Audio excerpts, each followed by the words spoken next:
Hi, everyone. Judge Andrew Napolitano here with Judging Freedom. Today is Thursday, April 27th, 2023. It's about 3:30 in the afternoon here on the East Coast of the United States. Scott Ritter joins us now. Scott, it was a pleasure. Thanks for coming back on the show.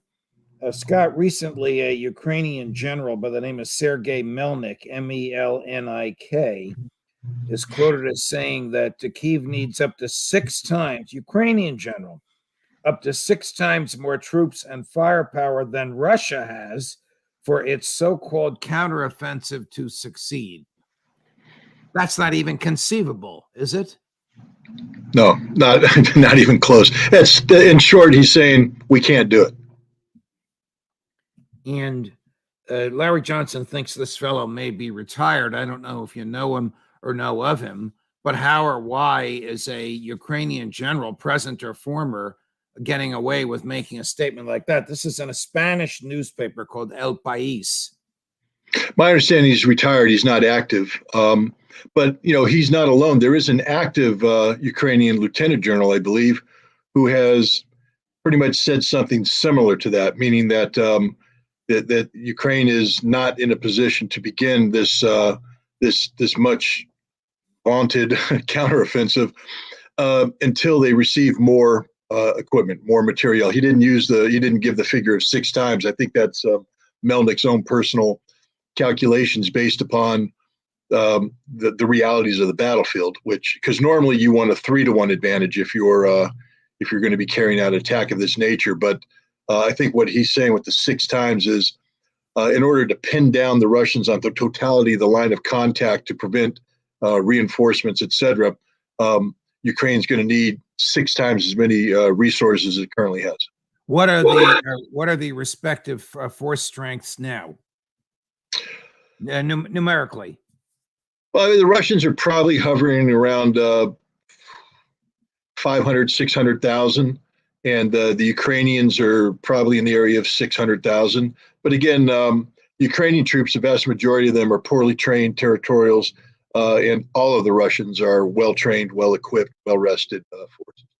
Our mutual friend, Alistair Crook, tells us that he is hearing that the Ukrainians are bringing trainees, 4 weeks of training, 16 and 17-year-olds, to the front at night in the dark, telling them to go to sleep. And when they wake up, they can see the Russian guns and they run away. Well, you obviously can't, if that's true, you can't run a military like that. No, you can't. Look, the fact of the matter is Ukraine had an army, an active regular force of 260,000 when this war began. And 80% of those original 260,000 well-trained, well-equipped, well-led forces, 80% are killed, captured, or wounded. They're gone. And they're not being replaced with troops anywhere near the same level of training. And in addition to that, Ukraine has had to, mobilize territorial brigades, reserve units, and these units are being eviscerated at the front line. It's not a survivable situation for these Ukrainian troops. It's tragic. I think Colonel McGregor, our mutual friend and a man I deeply respect, said it has transitioned away from, and I might be paraphrasing him, but it's transitioned away from a slaughter to literally a humanitarian disaster. That you can't even call this war anymore. What's going on there? It's just tragic what's going on, because the Ukrainians can't defend against what the Russians are putting up against them. So President Zelensky's vaunted spring offensive, it's not going to happen. It can't happen. I mean, they may try something. They have assembled some forces, a lot of political pressure on them, especially from the British, to be seen as doing something in order to be able to convince Europe to continue putting resources into this. But they've lost all their air defense on the front lines. They have nothing. So, right. They used to be able to assemble forces under the cover of air defense and then bring those forces to the front lines. Now, as they assemble them 15, 20 kilometers back, the Russians detect it, and the Russians are hitting them with 1,000, 1,500 pound bombs, precision guided bombs right in the middle of the assembly area. And these forces are being murdered before they even get a chance to, get near the front lines. Just as we were coming on air, Secretary General Stoltenberg issued a statement. We have the translation. Here it is. More than 98% of the combat vehicles promised to Ukraine have already been delivered. That means over 1,500 armored vehicles, 230 tanks, and other equipment, including vast amounts of ammunition. What the heck do they have left? Well, I mean, this stuff has been delivered. I think we should point out that many of the Leopard tanks that have been delivered can't go to the front lines because they broke down as soon as they arrived. They're now being stored in the rear with, to be used as spare parts to cannibalize them to get some of the ones that were delivered ready to roll. It's not just equipment, though. You have to talk about the people who operate them. Have they been sufficiently trained? And the fact of the matter is, this stuff isn't going to survive. Much of it has already been destroyed. I mean, he can say it's been delivered. What he didn't talk about is the warehouses where these are put in. The Russians are blowing up. A lot of this equipment is destroyed before it even gets anywhere near the front line. All right. So at the front line, how dire is the tactical situation for the Ukrainian military? Now, you have told us before you answer, they have a general who is respected worldwide in the military, but he's only as good as the people that work for him. But how dire is their situation? It's extraordinarily dire. To give you an example, in the battle for Mariupol, the Ukrainians were able to, they'd make strong points of these high-rise buildings. And the Russians, the tactic the Russians used was to assault the building because they had to inspect the basement, make sure there were no civilians there. And then they'd fight floor by floor by floor, very bloody fighting. And the Ukrainians, even though they lost, they were giving the Russians a hard time. In Bakhmut, for example, the Russians are confirming that the civilians have been evacuated, and the Ukrainians are putting a couple hundred guys into these high-rise buildings waiting for the Russians to come and fight floor by floor by floor. The Russians just pull back, hit it with a 2,000-pound bomb, drop the whole building, kill everybody. The Russians aren't playing the game anymore. They're not. The Russians are taking advantage of the fact that there is no air defense, and they're just holding back. They're just blowing everything up, killing every. You can't even really call it combat. I mean, this is the ideal. Colin Powell once said, I don't believe in a fair fight. I don't want a fair fight. And the Russians right now, it ain't a fair fight. Here's Jack Devine at his best or at his worst, depending upon how you want to characterize it. It's a little long, but he's ranting and raving. And I think you may have said this for you, Scott. There's an allusion to, oh, Judge, your experts have said. He's obviously talking about you and Colonel McGregor, but take a listen and then let him have it. Okay. The Ukrainians have to show progress on the offensive or if we're going to keep funding them. Now, wait a minute. You just moved the bar. This is a guy you offered a ticket to fly out of there.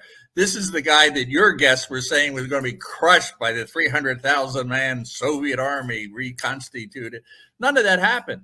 The Ukrainians have been amazingly effective in a standstill. That is a victory. The guy that's losing in this, Putin can't go back and say, I want to tell the world, I have a standstill with the Ukrainians. Do the Ukrainians still control Bakhmut after fighting there for 6 months? Do the Russians? No one seems to know. Fighting over one little location, and that's war? Well, I mean, the Russian goal when they started this special military operation was demilitarization. I mean, hey, Mr. Devine, you're CIA, right? Okay, go back and listen to the words coming out of Vladimir Putin's mouth.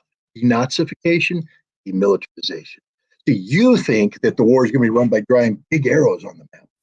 The Russians are going to win the war by destroying the Ukrainian army, which they're doing, by the way. The U.S. government admits to a 7-to-1 kill ratio advantage for the Russians, but that's put out over time, starting in February 22 until today. Right now, that kill advantage is 10-to-1, 14-to-1, or higher.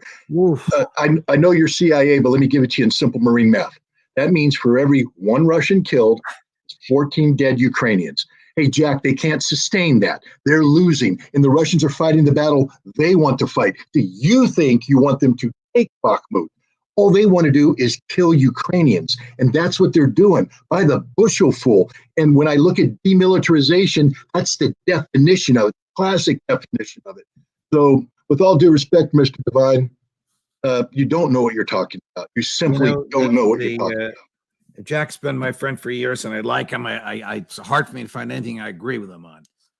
I didn't mean to be disrespectful. That's why I said with all due respect. I'm not being disrespectful. But he comes from a culture of twisting the truth. Scott, he claims that you, McGregor,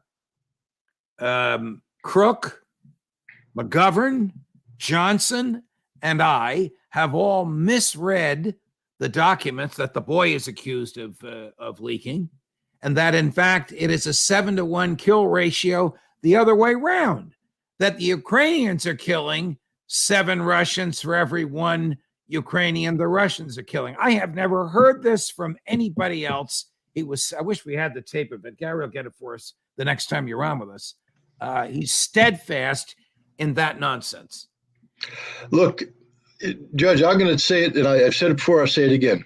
I'm several thousand miles removed from the battlefield, and I'm a prisoner to the data that's made publicly available. I don't have secret information. I don't have the ability to pick the phone. But what I do have is significant experience, and in things called military operations, combat, war. I respect Mr. Devine's background as a CIA operative. I really do. But he doesn't know anything about war, not a darn thing.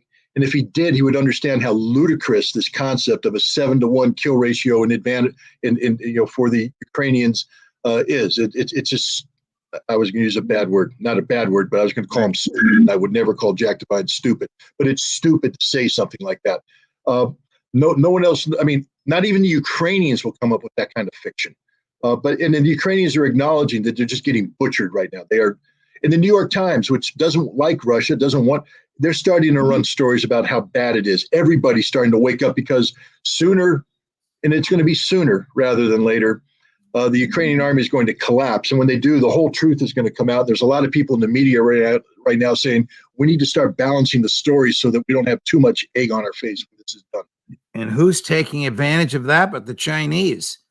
President Xi, who won't return Joe Biden's phone calls, will return a phone call from President Zelensky, and they'll talk for 90 minutes, and then they'll each have one of their PR people give a readout, and the readouts are remarkably similar and remarkably amicable. How's that, Joe Biden? Well, Nixon went to China. Trump went to North Korea. Joe Biden hasn't done anything. I mean, diplomacy used to be America's forte. We used to be able to go out and at least try and engage. Camp David, we tried to solve the Israeli. We weren't successful, but at least we tried. Even Obama's Iran nuclear deal was an effort at diplomacy. We're in a very difficult world situation which demands leadership, and leadership not of the I'm going to beat you up into a pulp even though I'm a skinny, atrophied old man type leadership, but leadership that says I'm wise, I'm going to come in, I'm going to sit down, and we're going to solve this thing peacefully for the satisfaction of all parties. We're not doing it. A vacuum is being created, and the Chinese are filling it. Peace is breaking out all over. Look at the Middle East between Iran and Saudi Arabia. Look at the Middle East between Saudi Arabia and Syria. And now China is coming in between Ukraine and Russia. They're taking advantage of the absolute lack of leadership on the part of the United States. What is to prevent a ceasefire now, other than Joe Biden?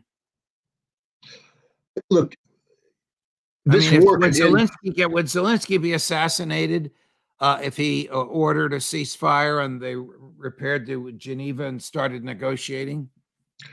Well, he could get in trouble if he did it on his own. But again, if I were the president of the United States, I'd just pick up the phone and say, we're done. It's over. No more equipment to you. I'm not going to let NATO send anything. It's a consensus-driven organization. We're shutting it down. Now, you can opt to fight on your own, Mr. Zelensky. That's your prerogative as a leader of a sovereign state. You won't get any help from us, and you'll die. Or if you accept the fact that it's over, we'll go ahead and help create the conditions to get the best possible result for you at the negotiating table. We will be on your side batting for you, but it's over. We're done. We're not going to have any more Ukrainians killed in our name. We're not going to waste any more money. The war's over. It would end that quick, but we're not doing it. So we're going to. You and I and our colleagues have discussed this before. America has no off ramp, no soft landing to get out of this mess. 68 billion spent already. God only knows what else is committed. We know he's got another 35 or 40 billion available to him under the law, terrible law, because the Constitution requires that every expenditure be recorded in a public journal. Tell that to the CIA and tell that to the DOD. Another argument for another time. But the Congress did give him 113 billion to spend however he wants. Is he foolish enough to spend all of it, or does he understand the principle of cutting your losses? Well, he obviously understands the principle of cutting your losses. Look at Afghanistan. And the thing about America's geography is we have a built-in soft landing. It's called the Pacific Ocean and the Atlantic Ocean. So when we run away from a fight like we did in Afghanistan, like we did in South Vietnam, and like we're going to end up doing in Ukraine, we don't have to deal with the awful consequences of abandonment. We just leave.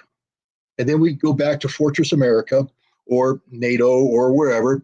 And the people that put everything on the line because they believe the United States, when the United States said, we're going to be there side by side fighting with you till the bitter end, they're left alone. Again, Afghanistan.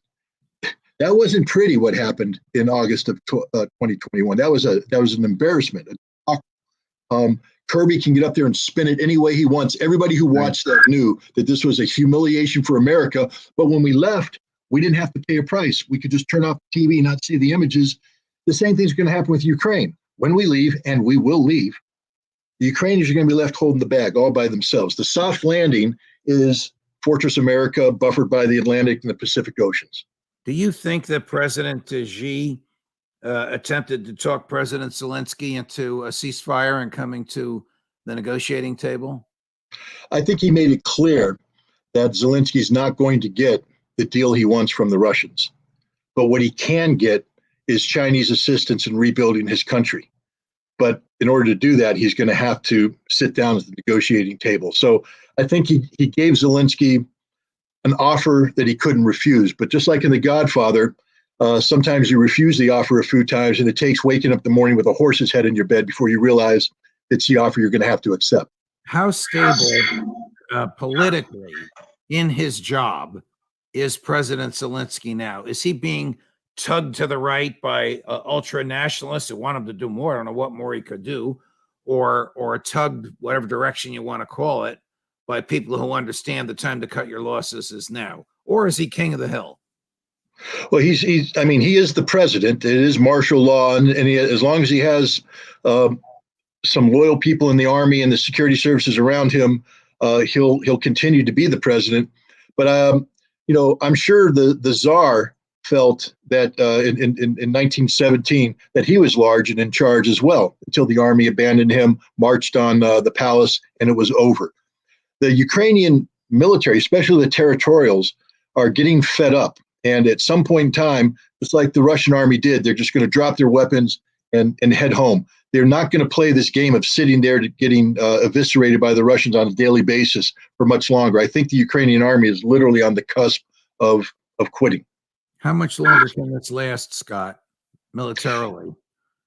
I think that there's sufficient Ukrainians to give to continue to fight into the summer. But I'll just say what I've always said. I believe this war is over by the end of summer, early fall. I don't see the Ukrainians being able to continue. The Ukrainians are admitting themselves they're running out of air defense. And when they run out of air defense, all air defense, it's over. Literally, it's over.